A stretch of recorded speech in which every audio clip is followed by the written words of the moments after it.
Hello everybody, welcome to Talk About Houses. I'm Todd. I'm Oana. So today we are going to talk about these specific things you should do before you make an offer. And we have a checklist of 10 things. Okay, so make sure you do all 10 of these. Yes. Oana, what is the first thing? The first thing is get your free, you heard that right, free copy of your credit report from each of the credit reporting agencies. Okay. This is super important. You are entitled by law to get a free copy of your credit report from each of the credit reporting agencies once a year. So that means Experian, TransUnion, and Equifax. So the reason you want to do all three is because you will have different scores and you might even have different items on those reports. And we want to make sure that they are accurate. Please review them. Make sure that if they show late payments, if you weren't really late, then you reach out to your creditor and have them re-report and correct that report. If it shows that you've got collections, get those paid, get those cleaned up. There might be things on there that aren't even yours, particularly if you have a more common name like Todd Miller. There might be other Todd Millers out there. Story of my life. That's right. Oh my God. And so you want to make sure that whatever is on your credit report really belongs to you. Okay, very important because we need your credit report to be accurate and to be good in order for you to go to the next steps in the home buying process.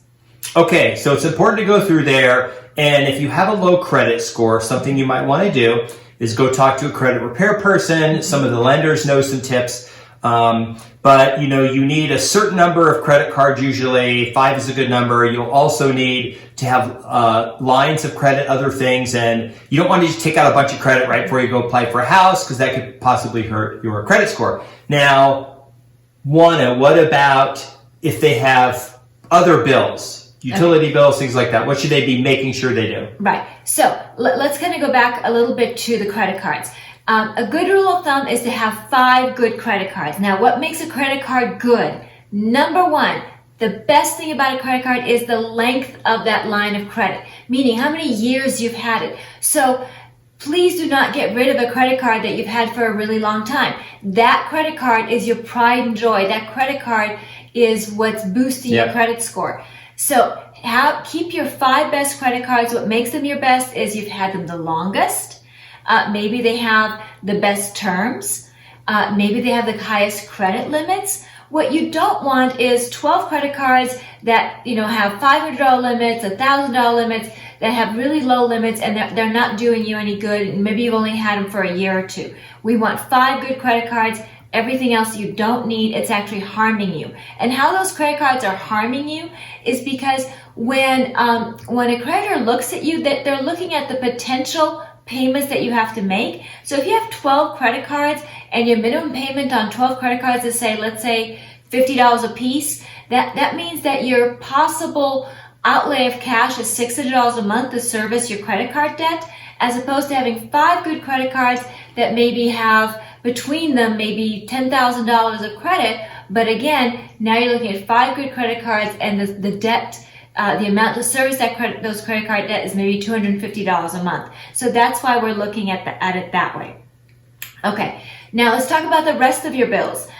Please make sure that you're paying your utility bills on time. Mm-hmm. Utility bills are very important. They also report to credit reporting agencies. Pay your cell phone bill on time. Oh my gosh. You'd be surprised how many people don't do that. And when I mean on time, I mean before the due date. I don't mean on the due date. I mean before the due date. Okay, make sure that you don't have credit card bills on multiple credit cards, that you try to consolidate as much as possible so that the minimum payments due from everything altogether is relatively low, as opposed to having, like I said, multiple credit cards where you owe everybody a little bit of money and it adds up to a lot more money at the end. Okay, so we got get your credit report, check your lines of credit, pay your bills. The 4th one is find the neighborhood you want to live in. Make a list of neighborhoods you like, and make sure that the agent that you're working with understands that you preference these areas and the reasons why, so they can help you. Whether it's the community features or the schools are zoned for, or that's close to where you work, or that you just like the parks, the trails, or there's some other thing about the community that you like. Now, what about the house? Okay. Like, what is the next thing that people should be doing about the house? Okay, so we need 2 lists about the house. List number 1, the non-negotiables. You know, you have to have the 4 walls. You have to have a kitchen. You have to have, you know, the kitchen. You have to have so many bedrooms. You have to have so many bathrooms. You have to have so many car garage. The non-negotiables. And then you have the second list, which is the negotiables, the wants, not the needs like bedrooms and bathrooms, but the wants. You know, I would like a pool. I would like that 4th car garage, or whatever. Or not back up to a busy street. Right, or not back up to a busy street, or whatever it is. So you have to have 2 different lists, the needs and the wants. And the needs, like I said, are the non-negotiables. The wants are the negotiables. And you want to let your agent know about both, but stay focused on the needs, and the wants are kind of, would be nice, but be flexible. Okay, the next thing to do is find a great lender and a great realtor. Right. So the reason we say that is because sometimes you find one or the other and maybe they don't necessarily gel together. Yep. So here, let me give you an example. And this happens more often than not. So I get a wonderful client and they come to me with their own lender, and that's great, and I'm all about that. But sometimes that lender is not a lender that has done loans in our market. And so then we end up running into problems. And I speak from experience, very recent experience with a couple of clients where that turned out to be very stressful for my client. And that was really unnecessary stress. And then I've got another client that went ahead and I said, you know what, use whatever lender you want, but let me give you a second choice. Let me put you in touch with a local lender and just get a second opinion. And in this case, my client decided that the local lender was the better choice. And the local lender was a better choice for a couple of reasons. First of all, agents in the local market like to know that you're qualified with a local agent, with a local lender who knows the market and who knows how to close transactions in that local market. And second of all, because that local lender is privy to all kinds of programs that a lender from out of the area might not be privy to. So for example, in Nevada, and we'll do a second video about this that we'll link to later, but we have all kinds of down payment assistance programs that lenders out of the area are not aware of. And these are not programs necessarily for people who are poverty stricken. These are programs for people who make $100,000 a year. So these are really good programs, and we'll tell you about that on another video. Okay, so the next step is to let your lender do their job and let your realtor do their job in finding you a house and getting you a loan. If you interfere too much with the agent, if you make things too difficult for the agent, if you're being unreasonable, if you're wanting to see 50 houses in person because you just can't decide, then chances are your agent is not going to take you seriously. They're going to get frustrated with you. So you need to let your agent do their job. Tell them what you want. Let them go find it. They probably know the market better than you. The next step is to be flexible. Right. So be flexible in all areas, right? So be flexible in neighborhood. So for example, if you are looking in Las Vegas and you want to be in Summerlin, but your budget is not necessarily a Summerlin budget, you can be literally just across the road from Summerlin, and that might fit into your budget a little bit better. So be flexible. As far as the home, again, be flexible. Maybe, having that extra guest room isn't an absolute necessity. Maybe having a loft will make it work for the occasional visitor who wants to visit you in Las Vegas. Because let me tell you, most of the visitors, yes, they're going to come visit you, but they're going to go stay on the Strip because your house is nice, but the Strip is a whole lot sexier and more exciting. All right. The next step is to keep in mind that this house you're buying is probably going to be a large financial commitment, and to make sure you are not purchasing at the maximum limit of your borrowing.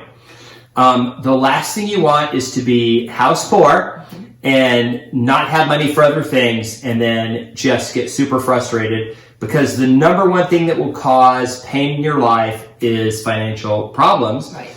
And if you have that buffer where you have some extra money, life will be a lot better. especially, you know, if your house isn't brand new and you have to make repairs and things like that moving along. So it is very important to make sure that you can afford your house and can afford to maintain your house, because especially if you are accustomed to being a tenant, you are now a homeowner. So when that refrigerator goes, that's on you. Yep. Okay, when that roof leaks, that's on you. When that toilet has seen better days, that's on you. So please keep in mind that home ownership can be expensive, and those repairs have to be budgeted for. And they are outside of your mortgage payment, and you have to make sure you've got money to keep your home a comfortable home and not to have it be a source of grief for you. Okay, the last step is to be patient. Yes, something a lot of us are not very good at. Yep. So I'm not a very patient person, but you have to be patient when you're looking at purchasing a home. So like Todd said, this is probably the largest investment you're going to make. And so you want to make sure that you're finding the right house and the right situation for you. So if you're making lots of offers and they're not being accepted, don't lose hope. The right home will come along, the right situation will come along, and your offer will be accepted. Be aware of what the market is doing. Have your agent guide you through the process, and you will get the right home that fits your needs and is best for your family. And remember, you don't have to get your forever home the first time out. This is a home that you're going to have for a few years, and that's great. But remember, you can always move up as your financial situation and your life changes.